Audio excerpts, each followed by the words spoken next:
하나님의 말씀 봉독하겠습니다. 성경을 가지고 다들 일어서시기 바랍니다. 에베소서 1장 3절에서 6절 말씀까지를 제가 봉독해 드리겠습니다. 이것은 하나님의 말씀입니다. 찬송하리로다. 하나님 곧 우리 주 예수 그리스도의 아버지께서 그리스도 안에서 하늘에 속한 모든 신령한 복을 우리에게 주시되 곧 창세전에 그리스도 안에서 우리를 택하사 우리로 사랑 안에서 그 앞에 거룩하고 흠이 없게 하시려고 그 기쁘신 뜻대로 우리를 예정하사 예수 그리스도로 말미암아 자기의 아들들이 되게 하셨으니 이는 그가 사랑하시는 자 안에서 우리에게 거저 주시는 바 그의 은혜의 영광을 찬송하게 하려는 것이라. 아멘. 네, 앉으시기 바랍니다. 우리가 성경을 대할 때 우리가 분명히 취해야 할 중요한 자세가 있는데요. 우선 성경을 우리가 읽을 때에는 이 성경이 나에게 무엇을 말씀하시는가라는 사실에 집중하기보다는 성경 자체가 무엇을 말씀하시는가에 우선적인 관심을 여러분들이 가지셔야 됩니다.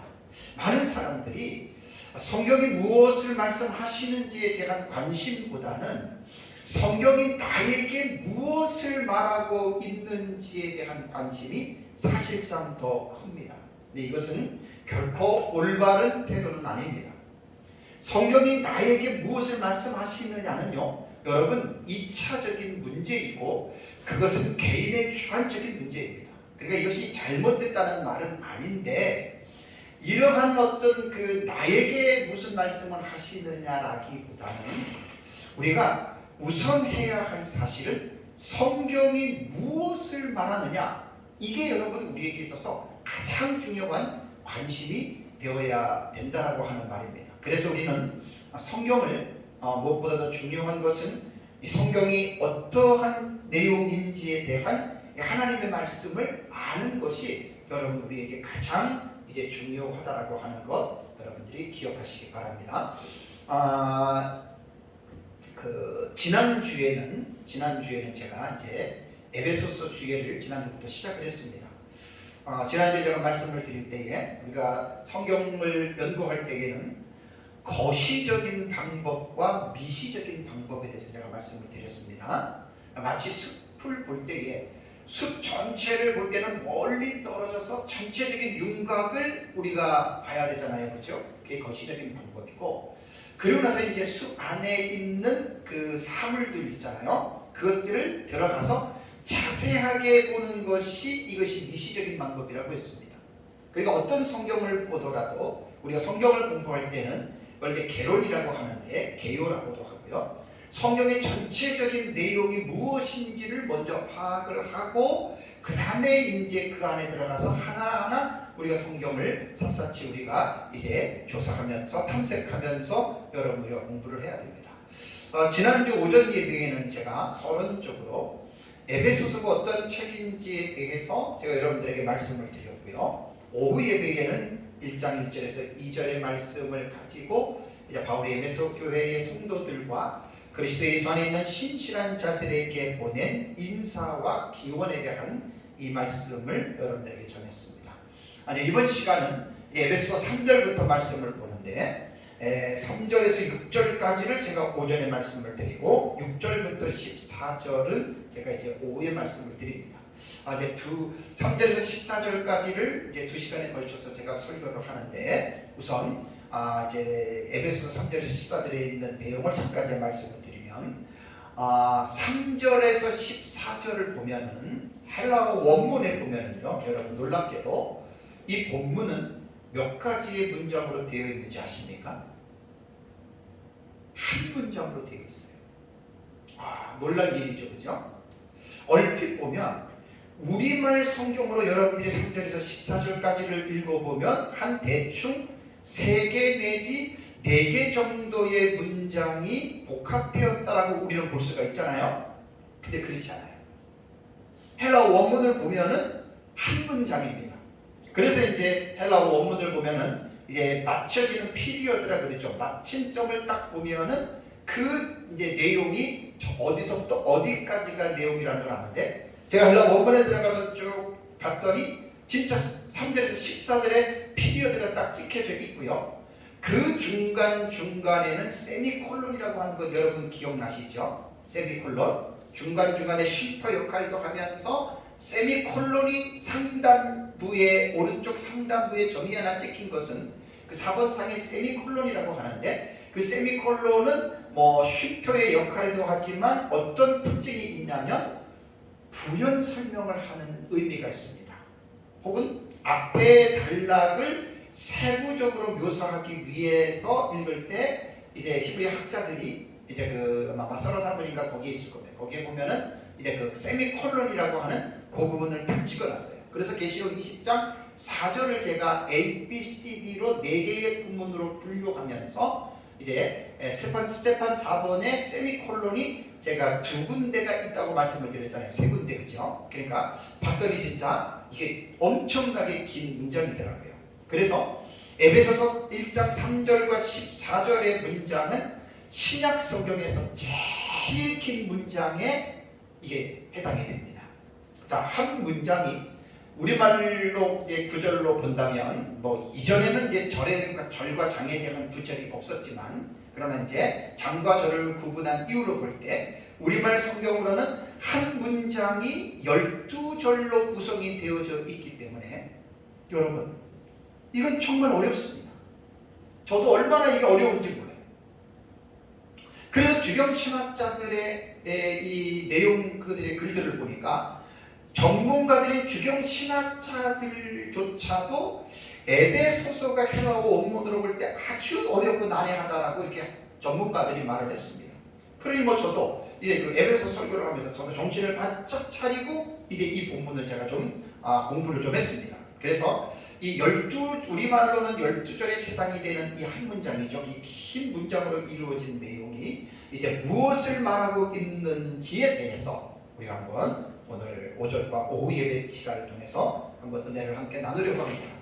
제가 에베소서 주의 설교를 하는데 여러 가지 자료를 참조하는데, 그 가운데 제가 2018년에 천안 고신대 신대원에서 있었던 TTP 독경회가 있었습니다. 소상근 목사님이 강사로 해서 에베소서를 원문으로 1장부터 6장까지 원문으로 제가 공부를 했고, 이제 그 교재도 있고 또 녹음도 해놓은 파일이 저에게 있습니다. 그거 하고, 그 다음에 이제 고려신학교 신대원 김성남 교수님, 신약학 교수인데 그분이 2002년도입니다. 20년 전에 신대원에서 2학기 강의한 에베소서 연구의 주회를 제가 우리 에스라에서 같이 우리 원어 공부를 하던 이정동 목사님이 그때 이제 좋은 자료가 된다고 해서 복사해서 줬기 때문에 그 두 자료가 저에게는 아주 에베소를 연구하는 데 매우 도움이 되었고, 그 자료를 기반으로 해서 사실은 제 설교가 이제 틀을 잡고 나간다라고 여러분들 생각을 하시면 되겠습니다. 자, 우선 본문을 다루기 전에 1장 3절에서 14절이 한 문장으로 여러분 기록되었다 그랬잖아요. 그죠? 그러면 이 한 절 한 문장인데 이 내용이 전체적으로 보는 거시적인 방법으로 여러분 우리는 이것을 먼저 멀찌감치 해서 3절에서 14절을 보고 그 다음에 이제 자세하게 3절부터 우리가 본문을 우리가 이제 접해야 되거든요. 자, 에베소서는 6장까지 있잖아요. 그런데 1장부터 6장까지의 내용이 서로 따로 떨어진 별개의 내용이 아닙니다. 그러니까 바울이 에베소서에 보낸 편지가 하나의 통으로 간 내용이기 때문에 1장부터 6장까지를 하나의 완전한 문장으로 우리는 읽고 이 부분을 이해해야 됩니다. 뭐 1장부터 2장까지는 보고 또 3장은 보고 5장은 보고 해서 전혀 어떤 연관이 없는 게 아니라 하나의 문장으로 연결이 되어졌다. 그래서 이제 에베소서를 읽을 때 모든 성경도 마찬가지지만 주의할 점이 뭐냐면, 우리가 관심을 가져야 될 부분이 뭐냐면 문장에 연결이 되어지는 부분들을 딱 우리는 알고 있어야 됩니다. 그래서 1장부터 하나님의 뜻으로부터 시작해서 6장까지 쭉 연결이 되는 이 내용에서 어떤 그 피리어드가 끼치는 패러그래프라고 그러죠. 단락이 형성이 되어져 있어요. 이제 구라고 그러죠. 그리고 이제 그것이 이제 그 장이 되고 또 장이 모여서 책 전체가 되는데, 여기에서 이제 뭘 봐야 되냐면 첫 단락과 다음 단락으로 연결되는 부분들이 있습니다. 그러니까 이 한 단락 안에서도 그냥 앞에 몇 절을 얘기하고 그것을 다시 이어서 말하는 경우들이 있어요. 이어서. 그럴 때 이제 그 품사들이 뭐냐면, 제가 이제 에베소서를 쭉 본문을 살펴봤더니 1장 8절을 보면 그 역할을 해주는 품사들이 뭐냐면, 1장 8절을 보면 우리말에는 이는 그랬잖아요. 그죠? 이는이라고 하는 이 단어는 헬라어 호스 관계대명사입니다. 그 관계대명사는 바로 앞에 것과 연관이 되어져 있다는 말이거든요. 또 2장 11절을 보면 그러므로라고 하는 디오라고 하는 접속사가 있는데 이것을 우위 접속사라고 불러요. 다음에 3장 1절과 14절을 보시면 이러므로라고 하는 우리말 말이 있잖아요. 이러므로는 두 가지의 단어가 합성이 된 겁니다. 투투라고 하는 지시대명사와 카렌이라고 하는 전치사입니다. 그래서 이제 3장 1절과 14절에 이러므로라고 하는 말, 다 이 말이 뭐냐면 앞에 있는 단락들과 무관하지 않고 그 단락의 내용과 연결시켜 간다는 거예요. 관계대명사나 접속사나 지시대명사를 이어가는 거고, 그 다음에 4장 1절에도 그러므로라고 하는 우리라고 하는 우위 접속사라고 하는 이 접속사가 사용이 되어졌어요. 이런 헬라어로는 제가 쭉 찾아보니까 4가지 정도의 단어가 나와요. 관계대명사, 접속사, 지시대명사, 전치사. 그러니까 이런 부분들을 어떤 성경인지 간에 잘 봐야 됩니다. 그러므로 문장과 문장을 이어주는 관계대명사와 지시대명사, 그리고 전치사와 접속사들을 주의 깊게 살펴보면 이제 본문을 연구하는 데에 에베소서를 1장부터 6장까지의 한 통으로 한 문장으로 성경을 쭉 읽어나가는 데 많은 도움이 됩니다. 자, 그러면 3절에서 14절까지를 제가 이제 거시적인 방법으로 전체를 간략하게 말씀을 제가 드리겠습니다. 자, 우선 3절에서 14절까지의 이 한 문장이라 그랬잖아요. 주제 문장이 몇 절인 줄 아세요? 3절입니다. 찬송하라라고 했잖아요. 그죠? 3절에. 그 이유는 왜 찬송을 해야 되냐면 3절을 보면 하늘에 속한 모든 신령한 복을 하나님이 우리에게 주셨기 때문에 하나님을 찬송하라. 이게 주제 문장이 3절에 나오는 거예요. 그러니까 한 문장이지만 우리말로 성경으로 볼 때에는 주제가 될 수 있는 것이 바로 앞부분에 위치하고 있다라는 말입니다. 그리고 나서 이제 그렇다면 하나님이 주신 복이 모든 신령한 복이라고 했는데 그 모든 신령한 복이란 무엇일까? 그것이 4절부터 10절에 나옵니다. 신령한 복에 대한 내용이. 그래서 4절을 보면은 창세전에 하나님이 그리스도 안에서 우리를 선택하셨기 때문이다라고 말을 했고요. 왜 그럼 하나님이 선택하신 이유가 뭐냐? 4절을 보면 하나님 앞에서 거룩하고 흠없는 자들이 되게 하십니다. 되게 중요해요. 요건 제가 미시적으로 들어가서 자세하게 할 때 설명을 합니다. 다음에 이제 신령한 복은 5절을 보니까 그 기쁘신 뜻대로 하나님이 우리를 예정하셨기 때문에 찬송해야 된다는 말이에요. 그러면 하나님이 왜 우리를 예정했느냐? 예정의 목적은 하나님의 아들들이 되게 하려고 하나님이 우리를 예정했다 이렇게 되고요. 다음에 이제 6절을 보면은 선택과 예정의 궁극적인 목적이 있습니다. 왜 하나님이 우리를 선택했고 왜 하나님이 우리를 예정했느냐? 그것이 하나님의 은혜의 영광을 찬양하기 위해서이다. 그래서 3장 초반절에 찬송하리로다. 이건 뒤에 제가 자세하게 설명을 하겠습니다. 왜 찬송하리로다고 하는 형용사가 갑자기 처음에 딱 나오느냐? 그 이유가 있습니다. 다음에 이제 7절에 보면은 하나님의 아들들이 되게 하신 방법이 있습니다. 하나님이 어떤 방법으로 하나님의 아들들이 되게 했느냐? 7절을 보니까 그리스도의 피로 속량 곧 죄사함을 받게 했다. 바로 그리스도의 성자 예수 그리스도의 사역, 성자 하나님의 사역으로 우리가 이제 하나님의 아들들이 됐다라는 말이 나오고요. 다음에 8절과 10절을 보시면 하나님의 비밀에 관해서 바울이 언급을 합니다. 8절에는 비밀을 알게 하시려고 지혜와 총명을 주셨고, 9절을 보면은 이 비밀은 하나님의 기뻐하심을 따라 그리스도 예수 안에서 때가 찬 경륜을 위하여 예정하신 것이라고 말을 하고, 10절을 보면 이 비밀의 내용을 설명하는데 그리스도 안에서 만유를 통일하는 것이다. 대단히 놀라운 말이에요. 그리스도 안에서 만유를 통일하는 이것을 하나님이 미스테리엄, 비밀로 설명을 했는데 도대체 이게 무슨 뜻일까? 이제 오후에는 이 부분 제가 이제 설교를 합니다. 그러고 나서 이제 11절과 14절을 보면 하나님이 주신 영광스러운 복을 이제 성도들이 하나님을 찬양하게 하셨다라는 말이 11절과 14절에 나옵니다. 그러면 11절과 14절은 누구를 말하는가에 대한 관심을 가져야 되는데, 11절에 보시면 우리라고 하는 복수가 나오고 12절에도 우리가라고 하는 1인칭 복수가 나오죠. 다음에 13절을 보면 너희도, 그 다음에 14절에 우리라고 하는 또 복수 대명사가 나온단 말이에요. 그렇다면 여기에서 이 대상이 똑같은 대상이냐? 아닙니다. 본문을 자세히 보면 11절과 12절은 우리라고 하는 이 1인칭 복수 속에는 바울과 유대인 성도들을 구분해서 말하고, 13절과 14절에 우리는 바울과 이방인 그리스도인들로 보는 것이 옳습니다.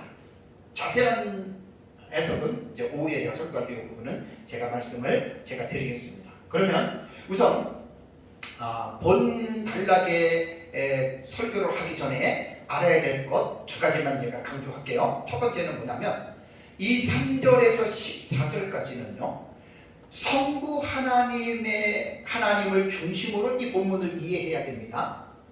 에베소서 1장 3절과 14절의 단락은 아주 매우 중요한 교리가 기술이 되어져 있어요. 그래서 많은 사람들이, 학자들이 또 목회자들이 본 단락에 대해서 이 삼위일체적인 본문이다라고 이렇게 말을 합니다. 자, 그런데 이유가 3절과 6절 오늘 오전에 설교하는 내용이 성부 하나님이 하신 일에 대해서 기술했고, 7절과 12절은 성자 예수 그리스도께서 하신 일로 보고, 13절과 14절을 성령 하나님께서 하신 일이라는 근거로 말을 합니다. 자, 이 말은 틀린 말은 아닙니다. 그런데 꼭 우리가 명심해야 될 게 뭐냐면 3절에서 14절은 몇 문장이나 그랬어요? 한 문장이죠.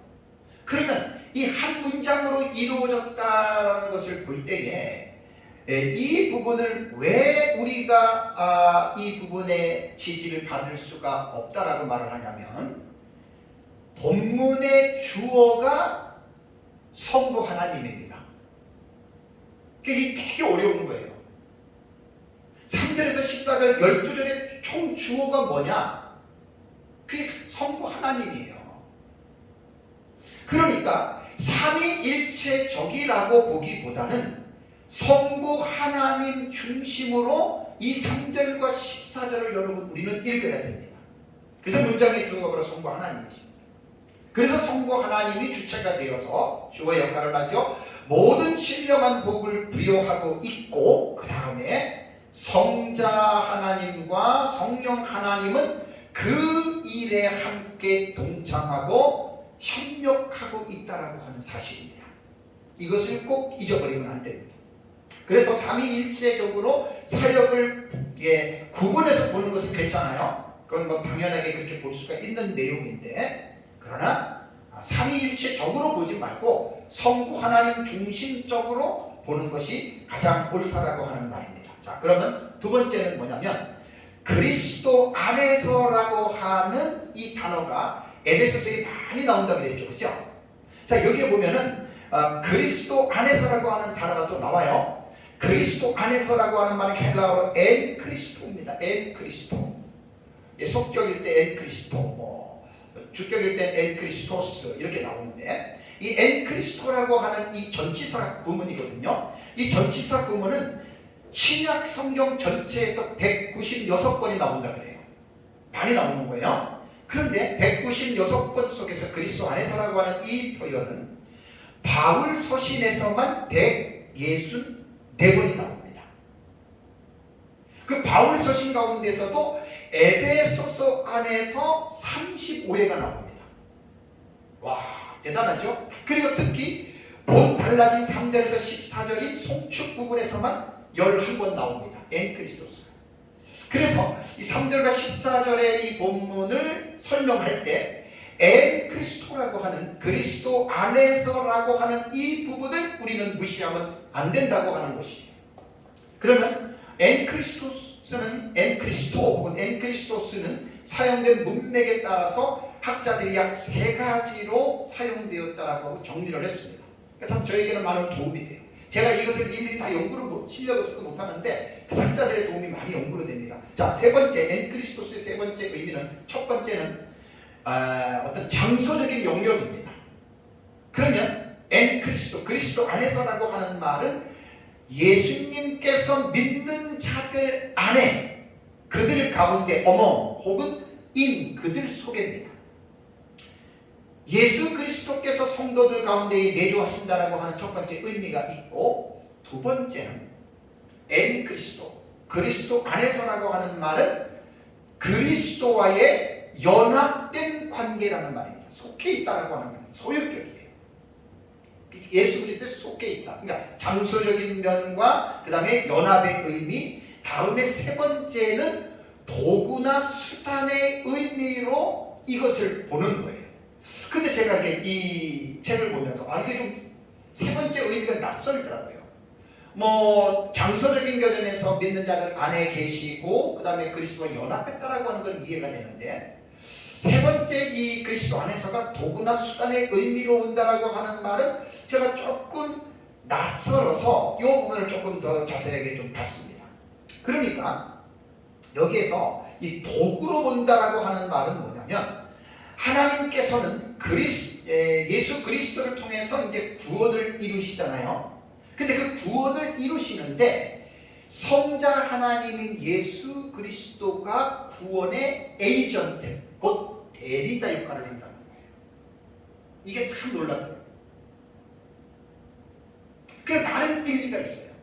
그러니까 엔 크리스토, 그리스도 안에서라고 하는 이 의미는 에베소서에서 우리가 어떻게 읽어야 되냐면 장소적인 의미로 생각을 하고 그 다음에 연합적인 의미와 그 다음에 그리스도를 도구를 통해서 하나님께서 일하신다고 하는 요 세 가지에 대한 의미를 꼭 기억하면서 여러분들이 성경을 대해야 됩니다. 그리스도 안에서라고 하는 이 용어가 주는 중요한 것, 마지막으로 한 가지 말씀을 드린다면, 옛 시대가 끝나고 뉴에이지, 새로운 시대, 뉴 노멀이죠. 새로운 시대가 도래했다라고 하는 것을 강조하는 거예요. 구약 성경에는 예수 그리스도 안에서라고 하는 표현이 하나도 없잖아요. 그죠? 하나님 안에서는 있지만 성자 하나님인 예수 그리스도 안에서라고 하는 이 그리스도라고 하는 명칭이 없단 말이에요. 근데 신약 성경에 들어와서 바로 그리스도 안에서라고 하는 엔 크리스토는 바로 새로운 시대가 열렸다는 거예요. 그래서 구약 성경에서 예언했던 메시아가 화육강세, 육체를 입고 이 세상에 오셨다. 인카네이션이라고 그러죠. 너무너무 기가 막힌 말씀. 성탄절에 우리가 찬양을 부르겠지만 여호와의 말씀이 육신이 되어 참신과 참 사람이 되었으니. 이게 기가 막힌 표현. 말씀이신 하나님이 육체를 입고 이 세상에 오신 그분이 바로 여러분 예수 그리스도. 그러니까 예수 그리스도 안에서, 그러니까 예수 안에서라고 하는 이 말은 새로운 시대다.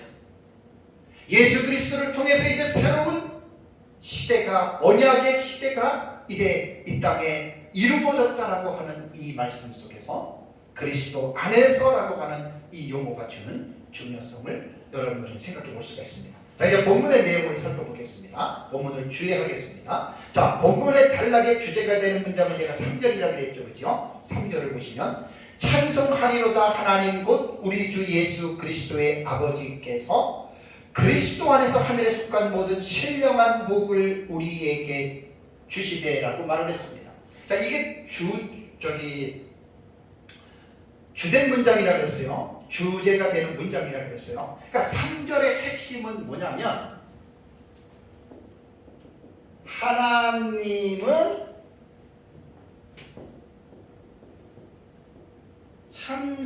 찬송받으실 만한 분이다. 이게 구문론적으로 문장을 분석하는 거예요. 제가 서상근 목사님하고 이제 그 에베소서 원문으로 우리가 공부하면서 되게 많이 도움을 받고 놀랐는데 이게 한 절이잖아요, 한 절.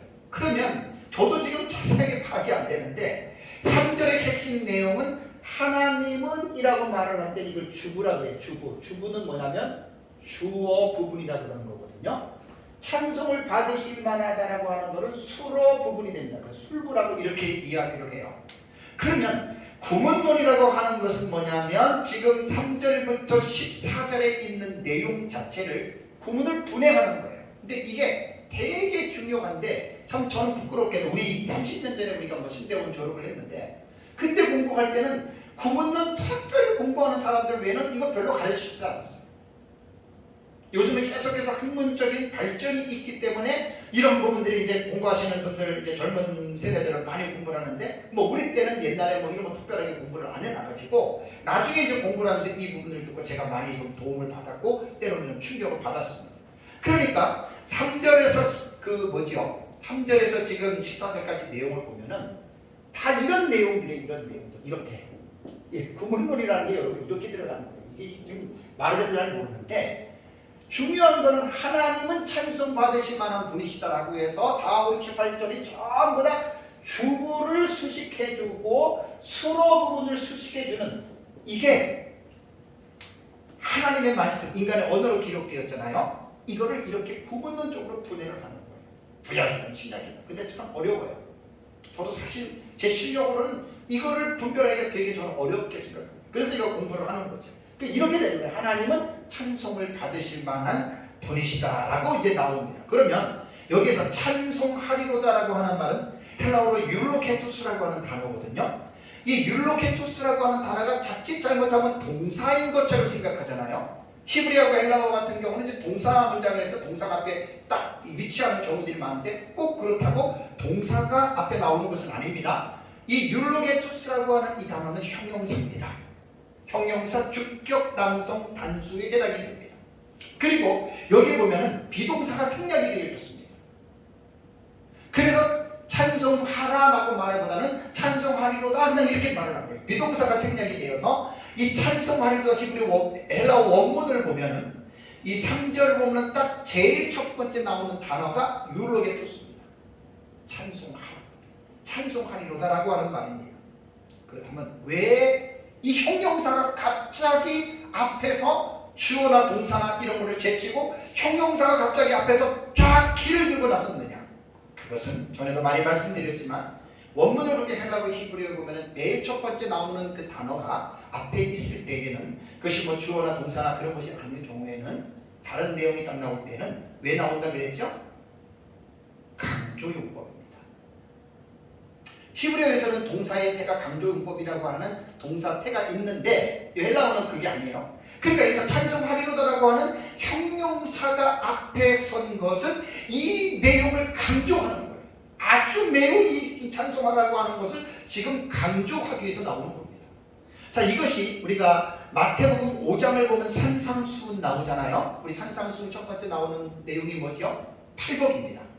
팔복 보면 심령이 가난한 자는 복이 있나니 애통하는 자는 복이 있나 쭉 나오잖아요. 헬라어 원문을 보면 그렇게 나온 게 아닙니다. 첫 번째 마카리오스라고 하는 복이 있도다라고 하는 말이 나오는데 여기에서 그 팔복에도 맨 앞에 서두에 등장하는 이 단어가 마카리오스도 형용사 주격 남성 복수입니다. 마카리오이 복수입니다. 복수.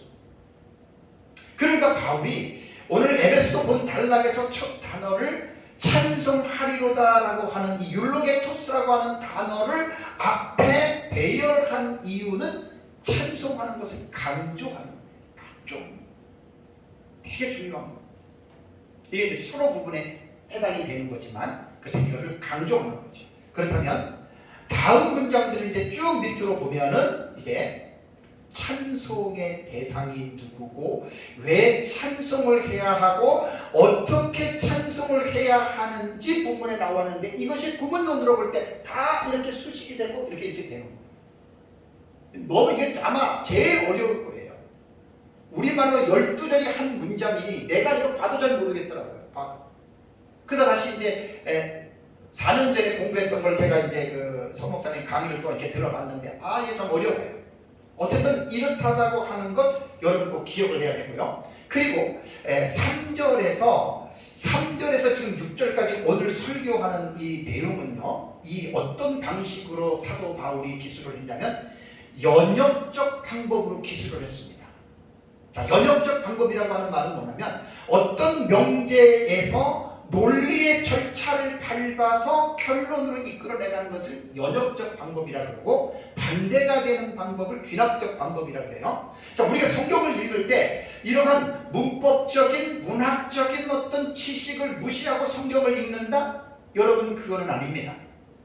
그럼 성경을 정확하게 읽기가 힘들어요. 그래서 3절에서 6절은 연역적 방법으로 이렇게 기술을 했다라고 하는 말입니다. 그렇다면 율로게토스라고 하는 이 찬송하리로다라고 하는 의미를 먼저 생각해야 돼요. 여러분 성경을 우리가 그 연구할 때 가장 중요한 게 단어 해석이잖아요. 원어 사전에 들어가면 기가 막히게 나와요. 이건 아주 가장 기본입니다. 자, 이 율로게토스라고 하는 찬송하리로다라고 하는 말은요. 율로게오라고 하는 말에서 유래했다고 합니다. 그런데 여러분이 뜻을 아셔야 돼요. 그 뜻이 뭐냐면 좋게 말하는 거예요. 칭찬하는 거예요. 찬양하다라고도 하고 축복하다라고 하는 말인데 원래 오해하면 안 됩니다. 많은 사람들이 찬송하리로다 하니까 노래로만 생각하잖아요. 그거 오해예요. 제가 4년 전에 하나님의 영광에 대한 그 설교를 제가 그때 한 3, 4개월 했잖아요. 그죠? 하다가 내가 좀 멈췄는데 그 영광이라고 하는 단어도요. 여러분 잘 보셔야 돼요. 거기에 그때 제가 찬송이라고 하는 히브리어의 단어를 가지고 제가 그때 한번 설명한 적이 있잖아요. 다시 한번 제가 여러분들에게 강조를 합니다. 자, 찬송하리로다라고 하는 말은 노래가 아닙니다. 여러분. 노래가 아니에요. 다들 노래로 생각하지요. 아닙니다. 그래서 단어의 어근을 먼저 생각해요. 좋게 말하는 거예요. 칭찬하는 거예요. 물론 노래도 들어가긴 하지만 그 뜻이 다가 아니라는 말입니다. 72몇 번에 보면은 이 율로게토스는 70번 나와요. 구약성경 히브리어를 헬라어로 번역한 것을 보면 물론 당연히 히브리적 관념에서 생겨났지만 후에는 하나님에 대한 믿음은 하나님께 영광을 돌리는 것으로 변화가 됐어요. 요게 여러분 기억을 하셔야 돼요. 자, 하나님께 영광을 돌리는 게 뭐지요? 이게 좀 핵심이에요. 찬송하리로다 율로게토스 이거. 노래로만 하는 게 하나님을 찬송하는 걸까요? 그럼 다들 노래만 해야지. 전혀 아닙니다. 찬송하리로다 율로게토스는 노래로 말하는 게 아니라 하나님께 영광을 돌리는 모든 행위가 다 찬송입니다. 신약 성경은 이 율로게토스가 어떻게 사용이 되냐면 신약 성경의 형용사 율로게토스는 9번 나옵니다. 근데 율로게토스는 신약 성경에서 특징이 뭐냐면 사람에게 사용되지 않는다는 거예요. 이 율로게토스가 사람에게 사용되지 않고 전적으로 하나님을 높이는데 하나님을 찬양하는 대로만 이 단어가 사용되어졌다는 거예요. 그래서 에베소서 1장 3절과 14절의 단락은 이제 문학적으로 보니까 학자들은 베라카라고 이게 말을 합니다. 베라카는 히브리어 그 어근이 바라크거든요. 바라크. 이게 뭐냐면 복이라는 뜻입니다. 복. 그러니까 무릎을 꿇다 뭐 이런 뜻이 있어요. 그래서 이 베라카라고 잘 알려져 있는데 속은 송충문으로도 이제 알려져 있습니다. 그래서 이 베라카는 구약 성경을 보면은 뭐 하나님이 백성들에게 베푸신 구원의 은혜를 찬양할 때 이 베라카라고 사용했고 또 이스라엘 백성들이 함께 하나님을 찬양하는 노래하는 자리에서도 사용이 됐고 또 구약 성경 시편에도 아주 자주 이게 등장을 해요. 그 다음에 이제 전형적인 베라카는 유대인들의 회당에서 보면 18개의 송축문이 있다 그래요. 이게 베라카거든요. 뭐 송축 받으시옵소서, 오 주님 우리의 하나님, 우리 열조 아브라함의 하나님, 혹은 뭐 이삭의 하나님, 야곱의 하나님, 그리고 또 위대하시고 능하시고 어미하신 하나님, 이게 전부 다 송축문이에요. 가장 존귀하신 하나님이요 이렇게도 부르고, 또 당신은 우리들에게 사랑이 넘치는 친절하심을 주시는 분이요, 혹은 모든 것을 소유하신 분입니다. 18개나 있다 그래요, 송축문이. 이게 이 베라카라고 하는 이것이 상당히 여러분 중요합니다. 그러니까 결국 에베소서 1장 3절에서 14절은 문학적으로 볼 때는 베라카의 본문, 송축문으로 이것을 여러분 문학적 장르로 구분한다는 거예요. 그래서 신약 성경의 베라카 본문은 누가복음 1장 68절과 75절에 나오고요. 그 다음에 에베소서 1장 3절과 14절 오늘 본문, 그 다음에 고린도후서 1장 3절과 4절, 베드로전서 1장 3절과 12절이 베라카 양식으로 기록이 되어져 있다라고 하는 말입니다. 그런데 에베소서의 특징이 뭐냐, 다른 본문들과의 특징이 뭐냐면 이 베라카가 감사의 단락과 함께 등장한다는 거예요. 이게 특징입니다.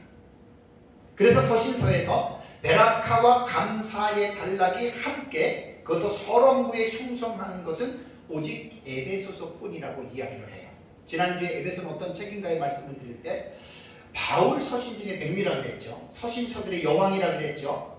기가 막힌 에베소서가 나는 이렇게 중요한 어떤 위치에 있는지는 몰랐어요. 이번에 공부를 하면서 많이 저도 다시 배웁니다. 그렇다면 두 번째는 찬송하리로다라고 먼저 선언을 했잖아요. 그렇다면 찬송해야 할 이유가 뭡니까? 왜 찬송해야 하느냐? 3절에 나와요. 하나님 곧 우리 주 예수 그리스도의 아버지께서 그리스도 안에서 하늘에서 있던 모든 신령한 복을 우리에게 주시되. 그러니까 보세요. 왜 찬송해야 되냐면 모든 신령한 복을 우리에게 주셨다라는 말이에요. 그런데 이 말을 수식하기 위해서 하나님인데 그 하나님은 누구지요? 곧 우리 주 예수 그리스도의 아버지다. 그게 수식이 밑에서 이렇게 올라가는 거예요. 그 다음에 이 아버지는 어떤 아버지냐? 그리스도 안에서 이렇게 지금 나오는 거예요. 구문론을 공부하면 다 이런 식으로 이렇게 아래서부터 이렇게 올라가면서 이게 문장들이 형성이 되더라고요. 자, 바울은 본 서신의 수신자인 에베소에 있는 성도들과 그리스도 예수 안에 있는 신실한 자들에게 너희들은 하늘에 속한 모든 신령한 복을 받은 자들이라고 하는 것을 상기시켜주는 거예요. 찬송하라. 왜? 너희들은 하늘에 속한 모든 신령한 복을 받았다. 오늘날 우리도 마찬가지예요. 예수 믿었다는 게 여러분 뭐예요? 예수 믿었다는 게 하늘에 속한 모든 신령한 복을 우리도 받았다는 거 아닙니까? 그래서 우리가 찬송하고, 그래서 우리가 하나님을 섬겨야 되고, 그래서 우리가 예배도 나오고 뭐 봉사도 하고 헌신도 하고 우리가 하는 거예요. 그냥 무작정 뭐 복 받기 위해서 그렇게 하는 게 아니거든요. 그렇다면 하나님께서 주신 모든 신령한 복이란 3절에 안 나옵니다. 그 사실에 대해서는 4절부터 10절에 교훈하고 있습니다. 4절부터 10절을 요약해서 말씀드리면 3절부터 6절까지 오늘 하는 설교의 내용이 성부 하나님의 구원에 대한 계획입니다. 이게 기가 막힙니다. 자, 그러면 이제 그 구원에 대한 부분을 좀 더 자세하게 볼까요? 4절을 볼까요? 4절. 자, 보세요. 곧 창세전에 그리스도 안에서 우리를 어떻게 해요? 택하사 그랬죠. 그죠? 자, 여기에서 우리 몇 가지를 여러분이 볼 수가 있는데, 먼저 택했다라고 하는 단어부터 볼까요? 선택이라고 하는 말이 헬라어에 보면은 에클레고라고 하는 말이거든요. 에클레고는 뭐 골라내다라고 하는 뜻도 있고 선택하다라고 하는 말이 있습니다. 그래서 원어 사전에 보면 에클레고는 에크라고 하는 단어와 클레오라고 하는 레오라고 하는 단어, 에크와 레고라고 하는 두 단어가 합성이 된 건데, 에크는 여러분 다 알죠. 에클레시아 때 말씀드렸죠, 그죠? 몸으로부터예요. 그 다음에 레고는 모으다라고 하는 말이에요. 몸으로부터 골라내다, 집어내다. 하나님이 우리를 선택했다라고 하는 말은 뭐냐면, 많은 사람들 가운데에 하나하나 하나님이 어떻게 해요? 에크레고 골라냈다는 거예요. 이게 하나님이 우리를 선택했다고 하는 개념입니다. 그리고 이게 신약 성경을 보면은요, 요 선택에 대한 이 에크레고가 22번이나 나오는데, 누가복음 9장 35절을 제외하고는 놀랍게도 이 선택했다라고 하는 동사는요, 중간태로 나옵니다. 중간태. 저는 중간태만 나오면 내가 막 감동을 받아요. 공부할 때 그렇게 배웠어요. 여러분, 중간태는 뭐라 그랬죠? 모양은 수동태예요. 오마이 동사라고도 말을 해요. 디퍼넌트. 자, 모양은 수동태인데 뜻은 뭐라 그랬습니까? 능동태로 해석을 해야 돼요. 아주 묘한 그 때예요. 그러니까 여기에서 하나님이 선택한 것은 중간태인데, 중간태는 어떤 의미냐면 자기를 위하여 자기가 하는 거예요. 수동태, 능동태의 의미를 아시죠? 중간태는 모양은 수동태이지만 내용은 능동태라고 했어요. 요한 중간태의 해석은 자기가 하지만 누구를 위해서 하냐면 자기를 위해서 합니다. 그래서 하나님이 우리를 선택했다라고 하는 말은 뭐냐면 중간태이기 때문에 하나님이 자기 자신을 위해서 하나님이 각 사람을 많은 사람들 가운데 에크레고 뭐뭐로부터 사람들로부터 골라내어서 그 사람들을 하나님께서 부르셨다. 이게 바로 선택의 여러분 의미입니다. 그러니까 성경에서 말하는 하나님의 선택은요, 하나님의 절대적인 주권으로 이루어진 무조건 선택입니다. 조건이 없습니다. 그래서 토기장이의 비유 예레미야서에도 나오고 로마서에서도 나오잖아요. 그죠? 여러분들 잘 생각해야 됩니다. 근데 여러분 놀라운 게 뭐냐면 언제 그러면 하나님이 우리를 선택했냐? 사전에 뭐라 그랬죠? 곧 언제요? 창세 전입니다. 여러분 이거 이해되십니까? 이 세상을 창조하기 전에 하나님이 우리를 그분 스스로가 자기 자신을 위해서 하나님이 많은 사람들 가운데 우리를 에크레고 골라낸다. 세상을 창조하기 전에. 이해가 되십니까? 이해 안 됩니다. 그러면 이 말이 믿어지십니까? 믿어야 됩니다.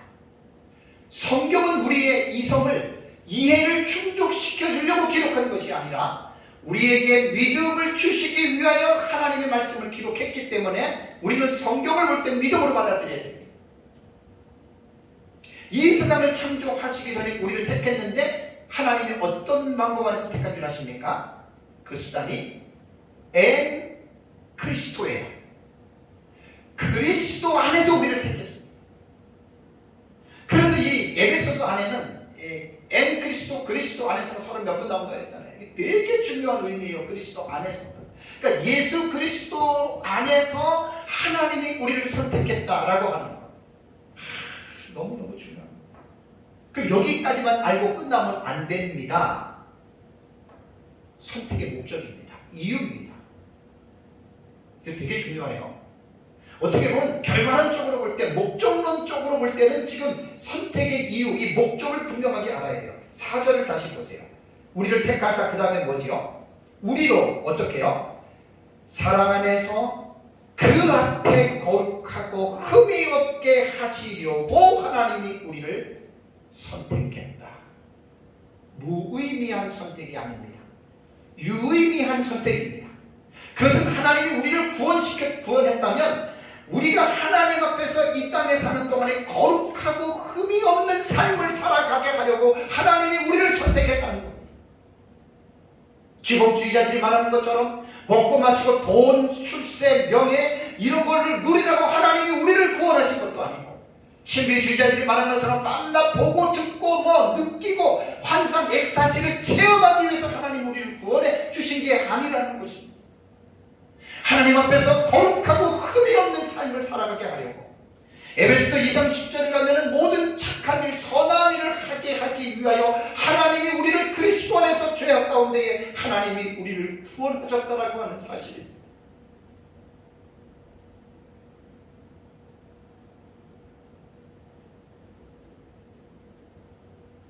이게 목적입니다. 거룩하고 흠이 없게 살아가려고 하나님이 우리를 그리스도 안에서 하나님이 우리를 선택하십니다.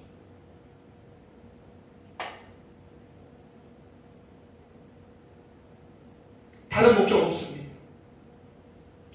어떤 사람들 말하는 것처럼 교회 다니면서 예수 믿었으니까 기도해서 복 받아가지고 돈복도 받고 명예복도 받고 성공하는 복, 출세하는 복을 받아가지고 내가 누려야 되겠다. 제가 목회를 32년 했는데 여러 사람들을 보니까 믿음의 자세가 올바르게 되어져 있는 사람에게 돈이 들어가고 명예가 들어가고 소유의 복이 들어가면 거의 7, 80%는 그것 때문에 그 사람이 넘어집니다. 그래서 신앙의 자세가 형성되지 않는 사람들에게 세상 사람들이 말하는 복이 주어지면 오히려 그 사람은 하나님으로부터 버림받을 수 있다는 하는 것도 기억하시기 바랍니다. 다음에 5절을 볼까요? 5절을 보면 또 하나 목적이 나오죠. 그 기쁘신 뜻대로 어떻게 해요? 우리를 뭐 했다고요? 예정하사 그랬죠. 예정하사. 예수 그리스도로 말미암아 자기의 아들들이 되게 하셨다. 참 중요합니다. 여기에 예정이라고 하는 이 단어는 프로오리조라고 하는 단어입니다. 미리 정했다라고 하는 말인데요. 고전 헬라어에서는 이 프리오리조는 프로라고 하는 이 전치사와 그 다음에 오리조라고 하는 이것도 두 단어가 합성이 된 거예요. 그러니까 프로라고 하는 말은 전에 혹은 앞에라고 하는 뜻이고 호리조라고 하는 말은 정했다, 결정했다라고 하는 겁니다. 그러니까 이 말이 뭐냐면 프로오리조라고 하는 예정이라고 하는 말은 미리 결정했다, 미리 정했다는 말이에요. 70인 여권에는 이 단어 안 나옵니다. 프로오리조라고 하는 단어가 안 나온다 그래요? 그럼 신약 성경에서 이 프리오리조는 신약 성경에 6번 나옵니다. 사도행전에 1번, 바울 서신에 5번 나옵니다. 그러니까 이 단어는 이 프리오리조는 예정하다라고 하는 의미는 인간이 하는 영역에서 사용되는 게 아니고 하나님의 예정을 말할 때에 이 프리오리조라고 하는 단어를 사용했습니다. 사도행전 4장 28절, 로마서 8장 29절, 로마서 8장 30절, 고린도전서 2장 7절, 에베소서 1장 5절과 11절에 바로 하나님에 관해서, 예정에 관해서 이 단어를 사용했다라고 하는 것입니다. 그렇다면 여러분, 왜 예정했겠습니까? 예정의 목적이 무엇입니까? 아까 4절에서도 선택하셨는데 그 선택의 목적이 무엇입니까? 이거는 큰 주보와 술부의 큰 틀 안에서 세부적으로 들어가는 이 문장 안에서의 또 다른 어떤 목적절이 나오는 거예요. 예정의 목적이 뭐냐면 5절 뭐라 그랬죠?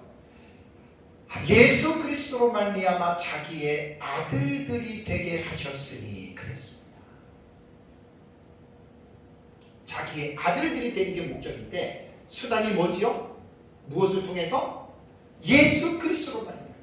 스루 예수 그리스도. 예수 그리스도 안에서. 그러니까 여러분, 그리스도인들은 예수를 빼놓으면 우리는 할 말이 없습니다. 우리는 예수 그리스도를 빼놓으면 우리는 말이 되지 않는 사람들입니다. 그래서 말이나 일이나 모든 것에 예수 그리스도의 이름으로 하나님 아버지께 감사하라고 성경은 그렇게 우리에게 교훈하고 있습니다. 예정의 목적은 하나님의 아들들이 되게 하기 위함이다. 이 부분도 설교를 하려면 한 10분, 20분 해야 돼요.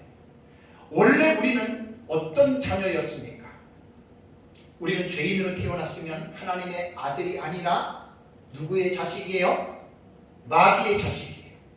예수님이 공생애 때 유대인들에게 너희는 너희 아비 마귀에게서 태어난 마귀의 자식들이라, 그러니까 돌을 던져 죽이려고 했죠. 우리는 저와 여러분들은 에베소서 2장에 보면은 거물과 죄로 죽었고 그때에 우리는 이방인들이고 우리는 여러분 하나님의 아들로 태어난 것이 아니라 죄인으로 태어났기 때문에 우리는 마귀의 아들들로 태어나서 우리는 마귀가 시키는 대로 여러분 우리는 본질상 진노의 자녀로 우리 마음에 원하는 대로 먹고 마시고 즐기면서 여러분 우리는 살았던 사람들입니다. 그런데 우리가 예수 그리스도로 말미암아 예수 그리스도 때문에 예수 그리스도 안에서 그분 때문에 우리는 죄를 용서받고 하나님의 아들 양자가 되었다는 말이에요. 양자 알지요? 다른 데서 데리고 온 아들이에요. 우리는 이방인이에요. 모든 사람은 다 죄인이었기 때문에 그리스도를 통해서 하나님의 아들이 되는 건 다 양자입니다. 양자. 시간상 자세하게는 설명을 못하고요. 제가 하나하나 한 절 한 절 의미를 기술하면 제 설교 1시간이 아니라 3시간을 해야지 그 깊이 있게 할 수 있습니다. 대신 성경과 줄이려고. 다음에 세 번째 우리가 살펴볼 내용은 뭐냐면, 그렇다면 하나님을 찬송해야 될 이유가 선택과 예정인데, 그럼 선택과 예정의 궁극적 목적은 무엇입니까? 6절에 나옵니다. 6절 한번 볼까요? 이는 그가 사랑하시는 자 안에서 우리에게 거저 주시는 바 그의 은혜의 영광을 찬송하게 하려는 것이라. 왜 하나님 우리를 선택했죠? 왜 하나님이 우리를 예정하셨나요? 그냥 우리 잘 먹고 잘 살고 잘 놀고 누리다가 재미있게 살다가 천국 오라고 하나님 우리 그렇게 예정한 거 아니에요? 어떤 사람들은, 예수 믿는 사람들이, 이렇게 알고 있는 사람들이 의외로 많아요. 성경을 잘못 본 거예요. 단면만 본 거예요. 성경을 전체적으로 보면 그러라고 한 게 아니에요. 그의 은혜의 영광을 찬송하게 하려 하는 것이다. 이게 지금 핵심부예요. 핵심부. 그래서 나머지는 이는 그가 사랑하시는 자 안에서 우리에게 거저 주시는 바 전부 다 수식이 되어져. 핵심부가 그 은혜의 영광을 찬송하게 하라는 거예요. 이렇게 하기 위해서 하나님이 우리를 어떻게 해요? 선택하시고 예정하셨다는 말입니다. 그렇다면 본절에서 제일 중요한 단어가 뭡니까? 찬송이에요. 찬송. 은혜는 하나님 주신 선물이고 영광은 하나님 앞에 돌리는 건데, 그 방법이 뭐냐? 찬송인데, 찬송이라고 하는 말이 에파이노스라고 하는 단어거든요.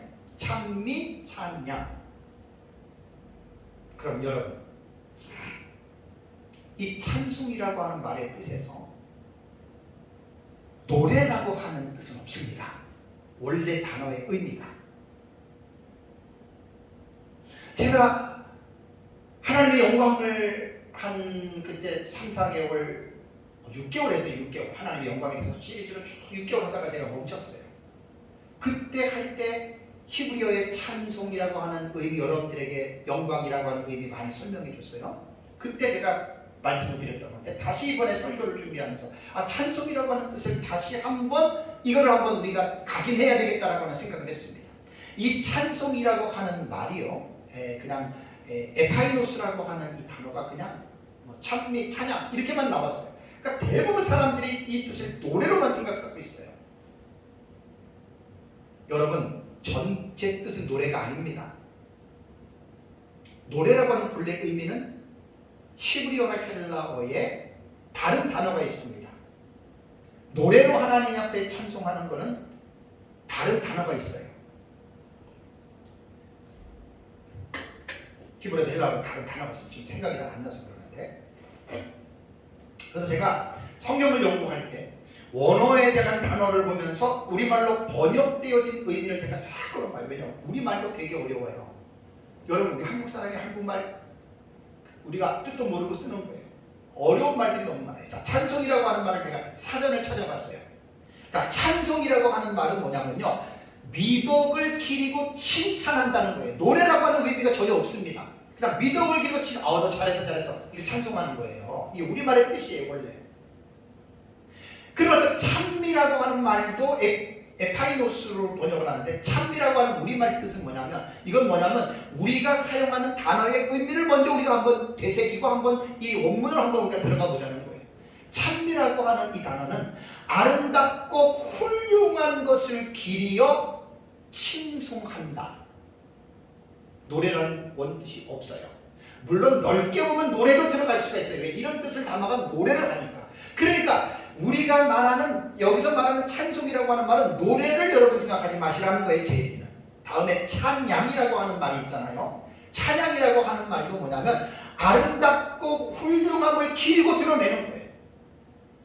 여기에 하나의 방편으로서 노래가 들어가는 것 뿐이지, 원래 찬송이라고 하는 에파이노스라고 하는 단어는 노래라고 하는 단어를 먼저 생각하면 안 됩니다. 많은 사람들이 노래로만 생각을 합니다. 아닙니다.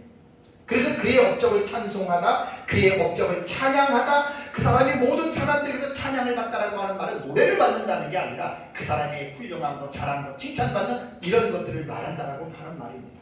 그렇다면 여기에서 선택과 예정의 궁극적인 목적은 그의 은혜의 영광을 찬송하게 하려는 것이라고 하는 이 찬송이라고 하는 말을 우리는 어떻게 이 말을 우리는 이해를 해야 되냐면, 하나님의 은혜의 영광을 찬송한다라고 하는 의미는 에베소서 안에서 아주 충분하게 깊이 있게 담겨져 있는 의미가, 우리는 허물가지로 죽었던 우리들이었고 우리를 하나님이 본질상 진노의 자녀였던 우리를 하나님이 그리스도 안에서 그리스도를 통해서 하나님이 우리를 구원해 주셨다.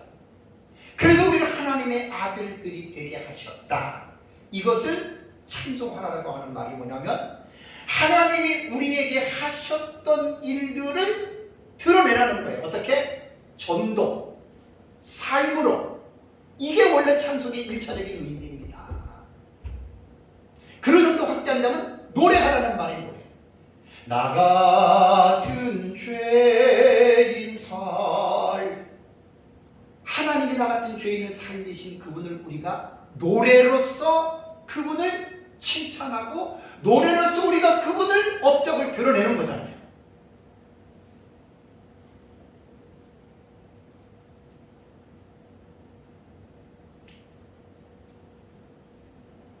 에베소서 1장 3절에서 14절까지 내용은 하나님은 찬송 받으실 만한 분이다.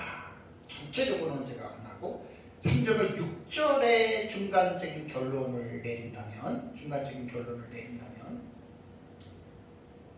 한 문장의 전체적인 것은 하나님은 찬송 받으실 만한 분입니다. 찬송하라는 거. 왜 찬송해야 되느냐? 무엇 때문에 해야 되느냐? 어떻게 찬송해야 되느냐가 이제 본문 안에 담겨져 있는 거예요. 찬송에 대한 의미를 잊지 마시기 바랍니다. 노래 아닙니다. 노래도 들어가는데 그게 본래의 의미가 아니라는 거예요. 다시 한번 말씀을 드리면, 우리만의 찬송의 이 뜻을 미덕을 기리고 칭찬하고, 찬미, 아름답고 훌륭한 것을 기려서 칭송하고, 찬양, 아름답고 훌륭한 것을 기리고 드러내는 거예요. 노래가 원뜻이 아니에요. 이렇게 하기 위해서 노래는 부수적으로 딸려있는 하나의 방법일 뿐이라고 하는 사실입니다. 사랑하는 성도 여러분, 사도 바울은 에베소에 있는 성도들에게 하나님은 찬송 받으실 만한 마땅한 분이시다라고 하는 것을 3절에서 14절 한 문장에 강조한 거예요. 왜 우리가 하나님을 찬송해야 한다면, 하나님 곧 우리 주 예수 그리스도의 아버지께서, 하나님 그러면 되는데 우리 주 예수 그리스도의 아버지, 구문론이라는 게 이런 게 필요합니다. 다 이렇게 수식해 되죠.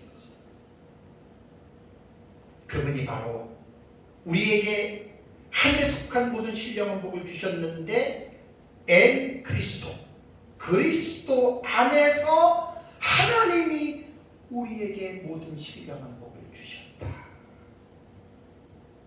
신령한 복이 뭐라 그랬죠?